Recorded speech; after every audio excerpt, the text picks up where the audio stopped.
इस वीडियो में बात करेंगे सिंटैक्स के बारे में, जो कि लिंग्विस्टिक की एक ब्रांच है। तो सिंटैक्स की डेफिनेशन आपके सामने है, the scientific study of how sentences are structured in human language. यानी हम जब साइंटिफिकली स्टडी करते हैं कि हमने हमारी जो लैंग्वेज है, ह्यूमन लैंग्वेज जो है, उसका स्ट्रक्चर कैसा है, उसके सेंटेंसेस का स्ट्रक्चर कैसा है, तो उसको हम सिंटैक्स कहते हैं। यानी हम जो भी सेंटेंस बोल रहे होते हैं उसका हम जब स्ट्रक्चर को स्टडी करते हैं कि इसमें हमने कौन कौन से वर्ब यूज़ किए हैं, कौन कौन से हमने नाउन यूज़ किए हैं, कैसे इस वर्ड को हमने तरतीब दी है, इसका कैसे हमने सीक्वेंस मैनेज किया है, उन सब चीज़ों को हम सिंटैक्स कहते हैं। यानी सेंटेंस के स्ट्रक्चर को देखना।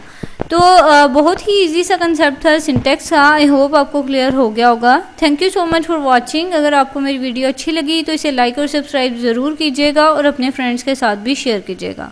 Thank you.